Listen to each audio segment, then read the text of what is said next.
ಬೆಳ್ಳಂಬೆಳಗ್ಗೆ ಶಾಸಕನ ಮನೆ ಮೇಲೆ ಇಡಿ ದಾಳಿ.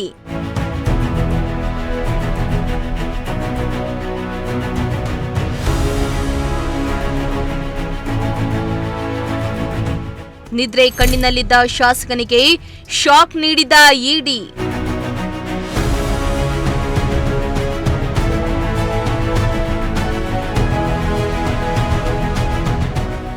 ಎಸ್ ವೀಕ್ಷಕರೇ, ಆಗಿನ್ನು ನಿದ್ರೆ ಕಣ್ಣಿನಲ್ಲಿದ್ದ ಚಿತ್ರದುರ್ಗ ಶಾಸಕ ಕೆಸಿ ವೀರೇಂದ್ರ ಅಲಿಯಾಸ್ ಪಪ್ಪಿ ಮನೆ ಮೇಲೆ ಬೆಳ್ಳಂಬೆಳಗ್ಗೆ ಇಡಿ ಅಧಿಕಾರಿಗಳು ದಾಳಿಯನ್ನ ನಡೆಸಿ ಶಾಕ್ ನೀಡಿದ್ದಾರೆ.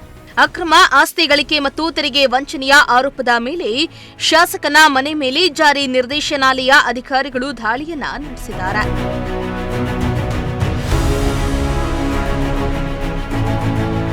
ಇನ್ನು ಖಚಿತ ಮಾಹಿತಿಯ ಮೇರೆಗೆ ಸುಮಾರು 7 ಕಾರಿನಲ್ಲಿ ಬಂದ ದೆಹಲಿಯ 25ಕ್ಕೂ ಹೆಚ್ಚು ಅಧಿಕಾರಿಗಳ ತಂಡ ಶಾಸಕನ ಮನೆ ಮೇಲೆ ಏಕಾಏಕಿ ದಾಳಿಯನ್ನ ನಡೆಸಿದೆ.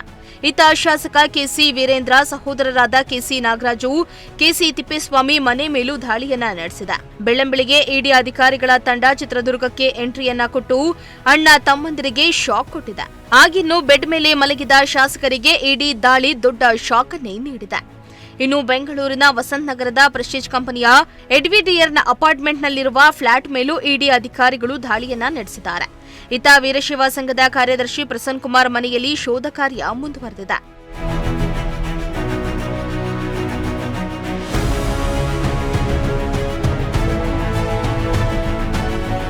ಶಾಸಕ ಕೆಸಿ ವೀರೇಂದ್ರ ಅವರಿಗೆ ಸೇರಿದ ಒಟ್ಟು 5 ಕಡೆಗಳಲ್ಲಿ ದಾಳಿಯನ್ನ ನಡೆಸಿದ ಅಧಿಕಾರಿಗಳು ಶೋಧ ಕಾರ್ಯದಲ್ಲಿ ತೊಡಗಿದ್ದಾರೆ. ಚಳ್ಳಕೆರೆ, ಚಿತ್ರದುರ್ಗ, ಗೋವಾ ಸೇರಿ 16 ಕಡೆ ದಾಳಿಯನ್ನ ನಡೆಸಿದ್ದಾರೆ ಎನ್ನಲಾಗ್ತಾ ಇದೆ. ಶಾಸಕ ಪಪ್ಪಿ ಕಂಪನಿಗಳಿಂದ ಗೇಮಿಂಗ್ ಆಪ್ಗಳಿಗೆ ಅಕ್ರಮ ಹಣ ವರ್ಗಾವಣೆ ಆರೋಪದ ಕುರಿತು ಗೋವಾದಲ್ಲಿ 2 ದೂರುಗಳು ದಾಖಲಾಗಿವೆ. ಪಪ್ಪಿ ಒಡೆತನದ ಕ್ಯಾಸಿನೋದಿಂದ ಅಕ್ರಮ ಹಣ ವರ್ಗಾವಣೆ ಮಾಡಿರುವ ಸಾಧ್ಯತೆ ಇದೆ ಎನ್ನಲಾಗ್ತಾ ಇದೆ. ಈ ದೂರುಗಳ ಅನ್ವಯ ಪಪ್ಪಿ ಮನೆ ಸೇರಿ 4 ಮನೆಗಳ ಮೇಲೆ ದಾಳಿಯನ್ನ ನಡೆಸಿ ಇಡಿ ಅಧಿಕಾರಿಗಳು ದಾಖಲೆಯನ್ನ ಪರಿಶೀಲನೆ ನಡೆಸುತ್ತಿದ್ದಾರೆ.